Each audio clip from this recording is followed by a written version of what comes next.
ప్రెగ్నెన్సీలో ఎన్ని స్కాన్స్ చేయించుకోవాలి, ఎప్పుడు చేయించుకోవాలి? నేను మీ doctor Vijayalakshmi, consultant gynaecologist, Visakhapatnam. Pregnant ladies చాలా కామన్గా అడిగే డౌట్ ఏంటంటే ప్రతి నెల స్కాన్ చేయించుకోవాలా అని. అవసరం లేదు. మీ ప్రెగ్నెన్సీలో ఏ కాంప్లికేషన్స్, ఏ రిస్క్ ఫ్యాక్టర్స్ లేనట్లయితే 5 స్కాన్స్ చేయించుకుంటే సరిపోతుంది. ఫస్ట్ స్కాన్ డేటింగ్ స్కాన్, ఇది 7 to 9 వీక్స్ టైంలో చేయించుకోవాలి. సెకండ్ స్కాన్ ఎన్టీ స్కాన్, ఇది 11 to 14 వీక్స్ టైంలో. థర్డ్ స్కాన్ టిఫా స్కాన్ లేదా ఎనామలీ స్కాన్ అని కూడా అంటాము, ఇది 19 to 23 వీక్స్ టైంలో చేయించుకోవాలి. ఇంకా మిగతా 2 గ్రోత్ స్కాన్స్, ఒకటి 28 to 32 వీక్స్ టైంలో చేయించుకోవాలి, ఇంకొకటి 36 వీక్స్ నుంచి డెలివరీకి ముందు చేయించుకుంటే సరిపోతుంది.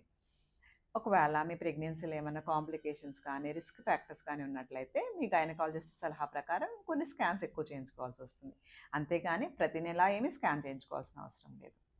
మరిన్ని సలహాలకు వెంటనే సబ్స్క్రైబ్ చేయండి. Thank you.